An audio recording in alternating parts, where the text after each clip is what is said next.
The noon hour of Madness and Mayhem, the podcast.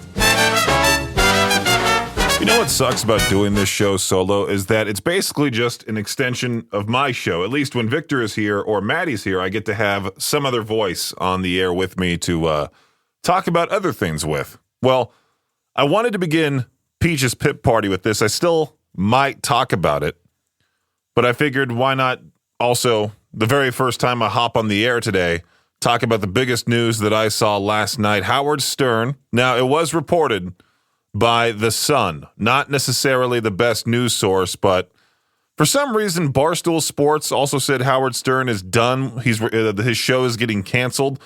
But then I see New York Post posted a couple hours ago, Howard Stern's future with SiriusXM up in the air as $500 million contract nears its end. $500 million. He got $100 million for 5 years each year. Isn't that crazy? Just to be a radio show host. And you know what's even worse? Is that he's off for the summer. He's not even on the air right now. He's just racking in millions of dollars while a team of people puts on his best ofs for many years worth of radio. So, I mean, it's not necessarily like he just stumbled into that position. He worked for it. Clearly, he's been doing radio for many years. Started out as one of the craziest shock jocks ever. You know, he was the first ever shock jock. You know, shocking audiences. People would listen to him and all of that.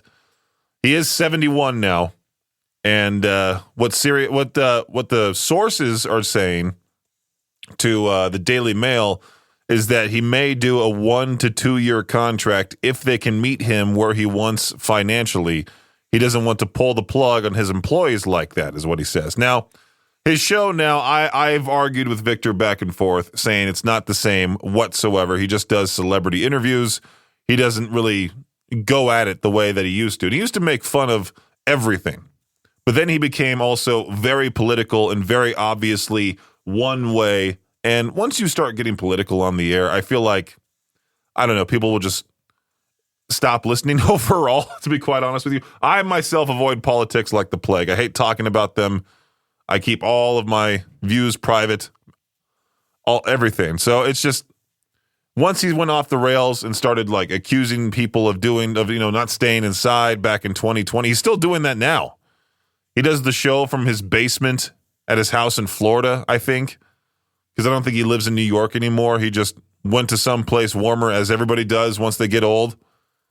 I can't believe his dad, or is it his mom that's still alive?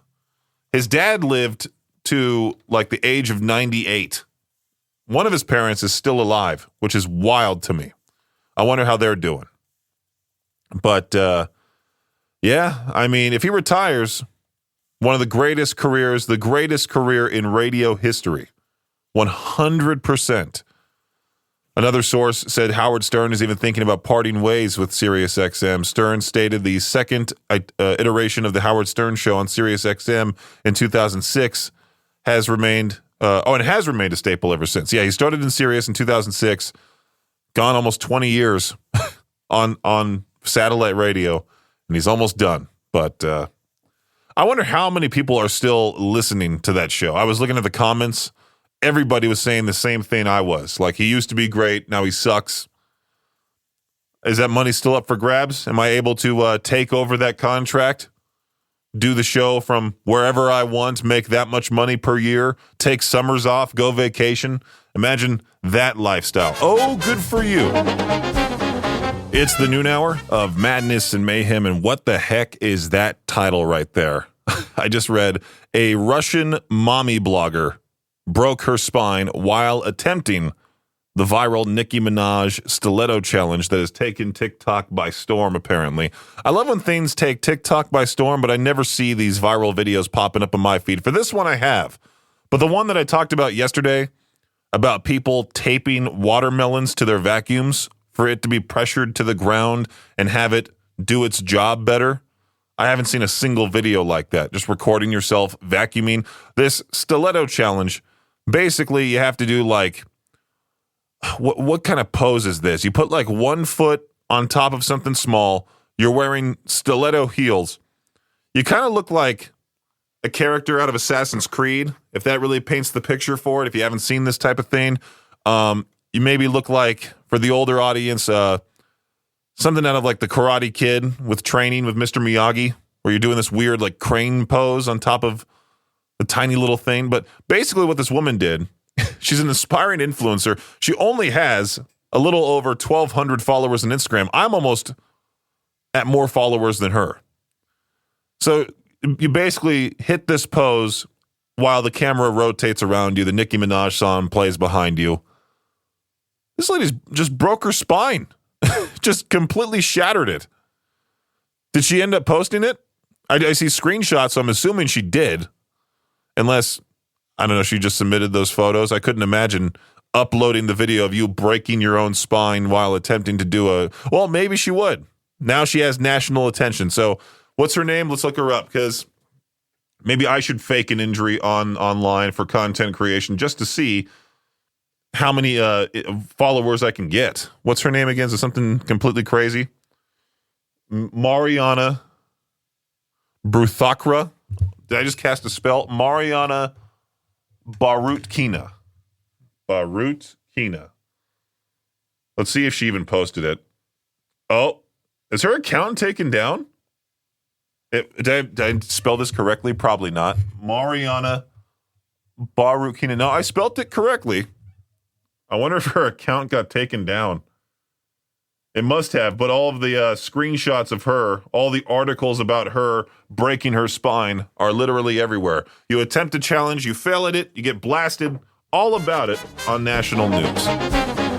So yesterday, as I was flipping around on radio stations from all across the country, because I like to just hear how other radio DJs sound on the air, and this duo was talking about this complete list of the greatest comedy movies of all time. And I always love dumb lists. You know, there's always people who put out their opinion online. They list their favorite comedies. They list their favorite whatever.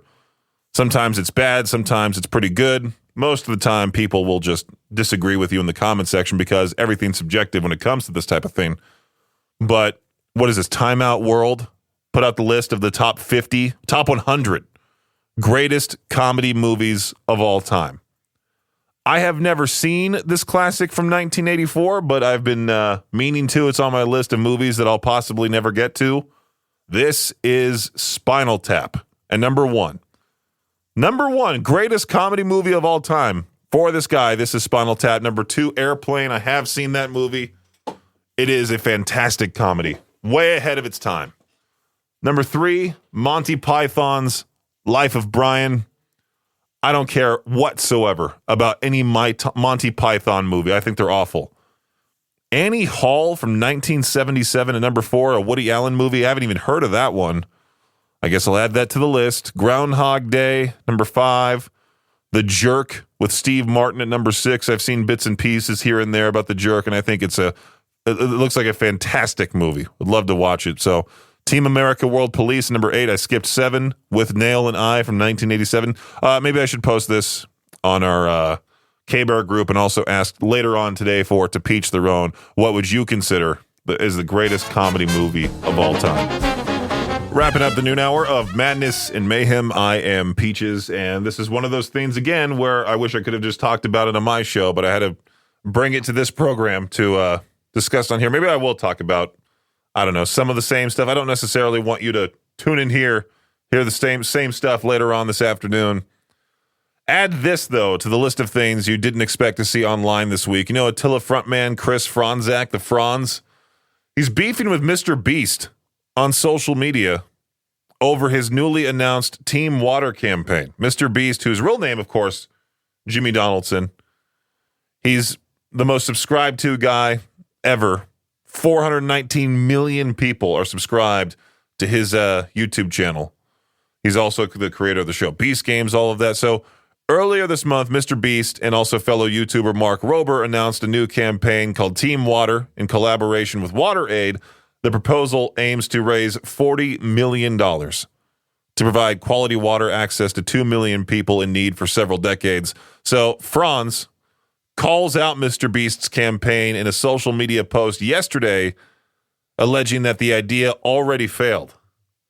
He said, I see a lot of discourse about this one, but no one is mentioning the fact that MrBeast went to Africa and built 100 wells in 2023, and they all failed 1 year later due to lack of maintenance. I believe everyone should always help other people, but this idea already failed, he wrote. So MrBeast, I think, literally came back saying, that's a flat out lie.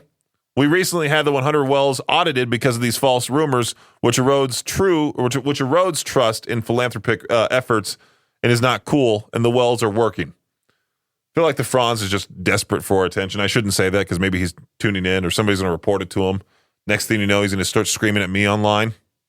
That would be great at some point in my career to have a rock star metal musician yell about me on Twitter. It's like getting outed by the creators of South Park. That's when you know you've made it. Anyway, I'll see you at 2 p.m. for the start of Peach's Pip Party. I'll leave you with Ice Nine Kills, the great unknown, here on the noon hour of Madness and Mayhem on K-Bear 101.